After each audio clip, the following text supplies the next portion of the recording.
You see, there is a hierarchy to graffiti. If you ignore the exceptions like writers who have passed and moments where skill or status bends the rules, the order generally... So either I just found the hack for infinite spray paint, or I just wasted $200. Now I'm no stranger to the dark arts of paint saving tricks like the old roller in a water bottle technique. At least until you run into a surface with grooves and then you spend forever rolling because you're pushing paint into all the little crevices. So when a house painter buddy of mine told me about a janky little sprayer, it lit up the mad scientist part of my brain. I got the thing used for around $200 and it sprayed like shit. I was fucking bummed. He told me not to thin the paint, but the money was already down the drain, so I figured screw it, I might as well roll the dice. And then boom, the difference was nice. Thing had a smooth spray with solid coverage, no more rolling myself into a coma. All I had to do was load the thing up. It has been hidden for 63 years. That is, until now. I live in America's most graffiti-filled city, and there's not a lot of blank walls left. So when I found this old, untouched electrical box, I felt like an explorer who just found buried treasure. And it made me want to set out on a journey to find something even more rare. A spot no one had. A couple weeks crawling through places that I didn't think anyone else would, and finally I still had the builder's date stamped on it. This is where I would plant my flag. But as I was finishing up my piece, I saw something out of the corner of my eye. had been there before me, so I was not the first man on the moon. Heartbroken, I was packing up my stuff, reminiscing on the journey that brought me here. People I'd never seen. That was a lot of fun. So I'm sort of glad I haven't reached my goal yet, because now the quest continues. Also, but there's hidden spots all around us,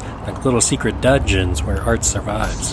If you're like me and you're signed, then these places are treasure troves. By getting your hands a little dirty and throwing yourself into a risky situation, of a secret art gallery most people won't even ever know about. They're little interactive time capsules curated by common sense that tells the noise like some kind of weird dungeon crawler video game where you get loot by discovering some piece that's been running for 30 years, but also get to contribute to whatever weird dungeon you're in by leaving your own piece that might spark joy for the next generation of. You shouldn't give a damn about your reputation.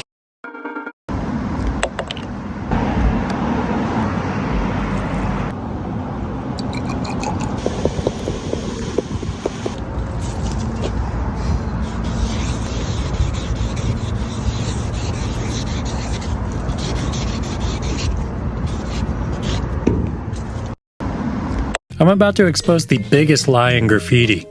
Ever since I dropped the extra bold tip hood in the comments telling me that Uni PX30 is a scam because it comes quote practically empty, today I'm gonna put that myth to the test and we're gonna see how many tags you can actually get with one of these. But first let's open this thing up inside. Alright, if you can't see inside this thing,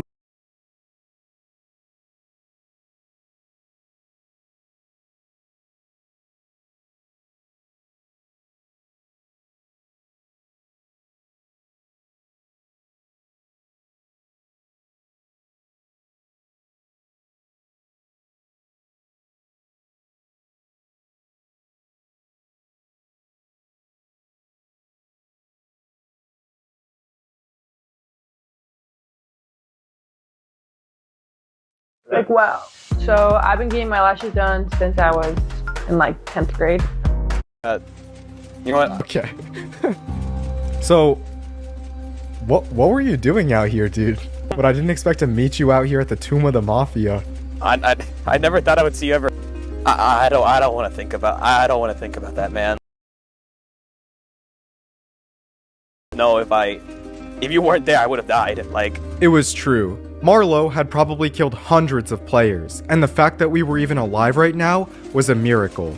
But I wasn't going to let this stop me from breaking into the tomb, and luckily, Coin explained that this place we were heading to would help me do just that. What in the world is that, dude? oh, I'll explain when we get there. Okay. Wait, is that Theo? Yeah, I think that's your friend down there.